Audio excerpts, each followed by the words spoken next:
बहुत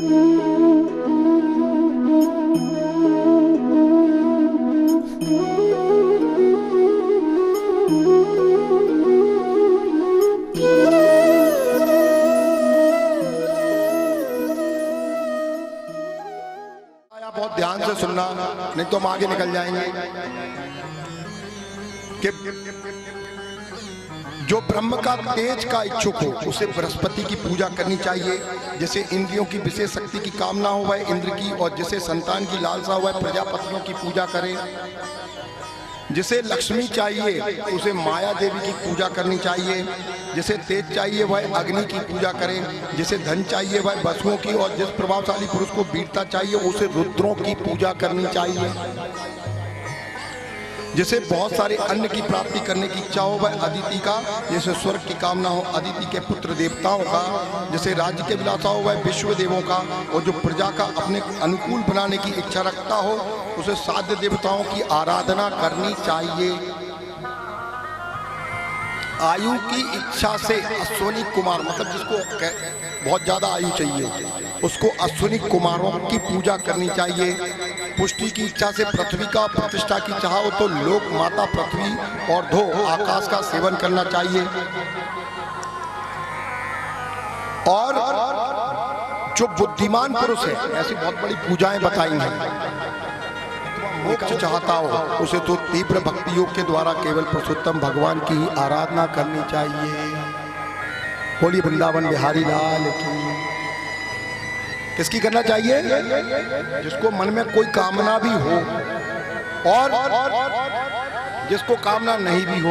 मधुर वर्णन करने में भी बड़े निपुण थे सूत जी। अब तो सब कुछ जानते हैं, हम लोग उनकी ये बातचीत बड़े प्रेम से सुनना चाहते हैं। आप कृपया करके हमें बताइए कि संतों की सभा में ऐसी और कौन सी बातें होनी चाहिए। परम धर्म का निरूपण किसको कहा जाता है? परम धर्म का निरूपण कैसे होता है? तो सुखदेव जी महाराज ने कम से कम 2 अध्याय में निरूपण बताया है धर्म का।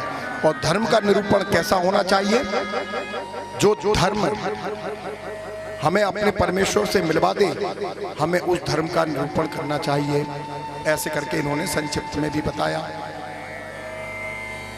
और साथ में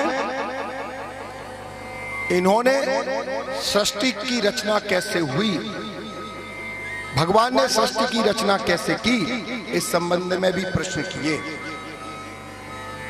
कि सृष्टि की रचना कैसे हुई। तो इसमें सूत जी महाराज बताना प्रारंभ करते हैं। कहते हैं एक बार नारद जी ने भी ये प्रश्न ब्रह्मा जी से किया था। एक बार नारद जी ने भी यह प्रश्न ब्रह्मा जी से किया था कि सृष्टि की रचना कैसी हुई, आप किसको भजते हैं?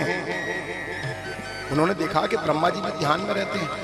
हमारे पिता जब जगत पिता हैं तो नारद जी ने कहा कि आप किसको भजते हैं, किसका ध्यान करते हैं, कृपया करके उसके संबंध में भी बताइए।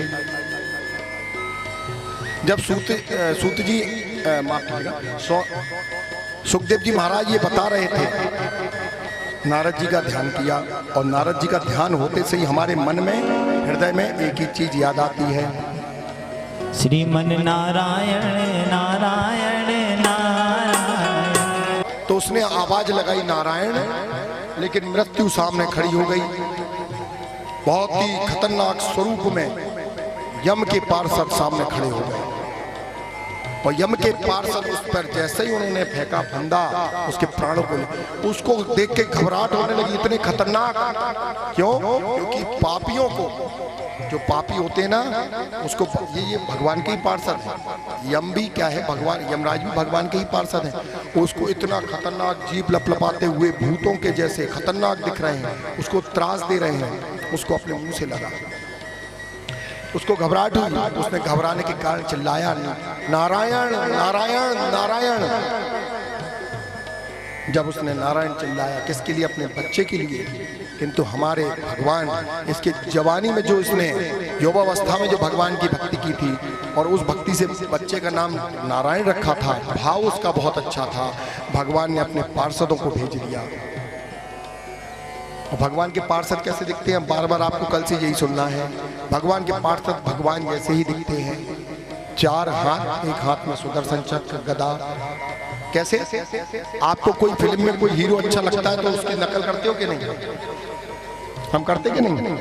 के रहते हैं। तो जैसा भगवान का रूप वैसा ही उनका रूप, राम की तरह, कृष्ण की तरह, विष्णु जी की तरह, नारायण की तरह। उन्होंने जाके रोका, बिल्कुल नहीं, आप नहीं ले जा सकते। क्यों? आपको पता भी है ये कितना बड़ा पापी है। इसने वैश्यावृत्ति में अपना पूरा जन्म व्यर्थ कर दिया। उसकी पूर्ति करने के लिए इसने कैसे कैसे निर्लज्ज कार्य किए हैं, आप मना कर रहे हैं, उन्होंने करने। इसने किसी समय में भगवान की भक्ति किया, ऊपर से अंतिम समय में वह भगवान को ही याद कर रहा है। इसलिए अब ये आपके साथ नहीं जाएगा, ये यम के साथ नहीं जा सकता, यमलोक नहीं जा सकता। बोलो राधे राधे। अब ये जो संवाद हो रहा है, ये जो संवाद चल रहा है, ये संवाद को वह अपने आंखों से देख रहा है। उसने कहा भगवान के पार्षद मेरे लिए बहस कर रहे हैं। उन्होंने, दूतों ने मना कर दिया, पार्षदों ने कहा नहीं ले जा सकते, पार्षदों ने कहा नहीं ले जा सकते।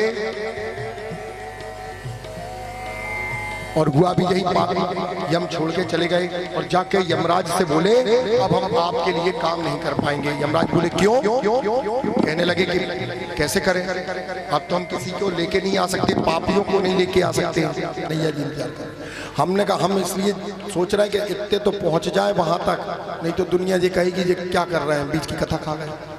देखिए भैया ध्यान रखिए, 3 दिवस है हमारे पास, बिल्कुल निश्चिंत होकर और भरोसे के साथ, क्योंकि आपके साथ कथा कौन सुन रहे हैं? श्री हनुमंत लाल जी महाराज सुन रहे हैं। और जितना मुझसे बनेगा, मेरे शरीर से बनेगा, भागवत जी का एक शब्द आपसे नहीं छूटने देंगे। जो भी कथा का मुख्य रस होगा वो हम आप तक पहुंचा के ही रहेंगे।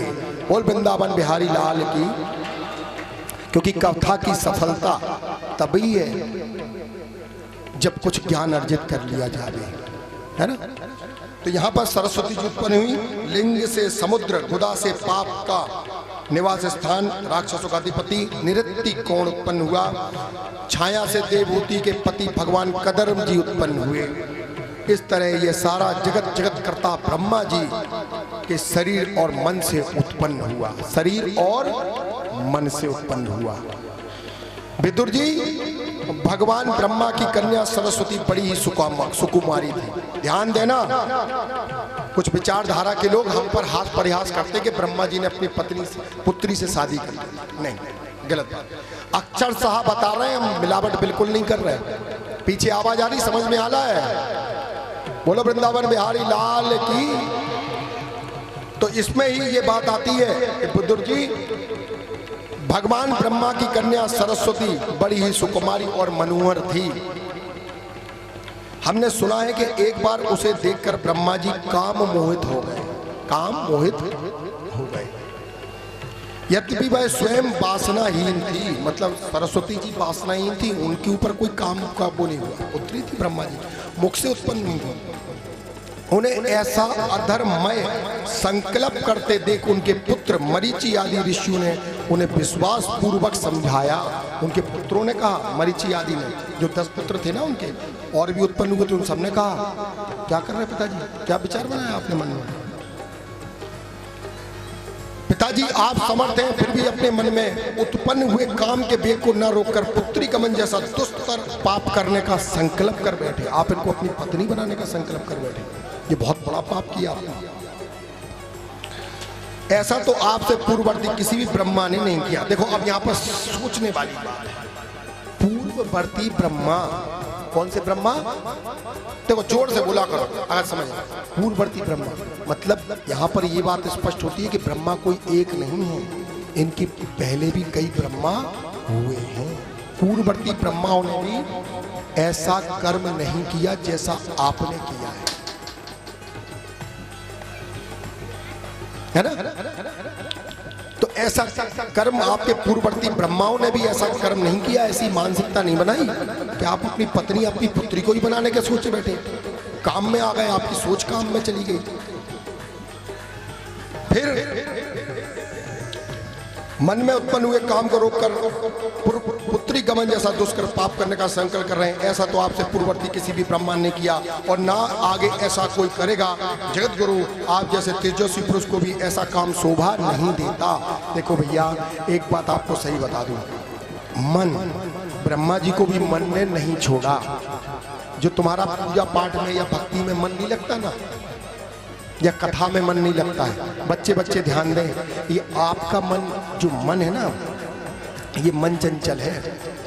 हम आपको अभी कोई मंत्र दे दें व्यास पे बैठ के, जाओ इसका जाप करना भगवान मिल जाएंगे, तुम खुश होगे, तुम क्या होगे, खुश होगे, कहोगे अच्छा भगवान मिल जाएंगे, और तुम खुशी खुशी घर जाओगे।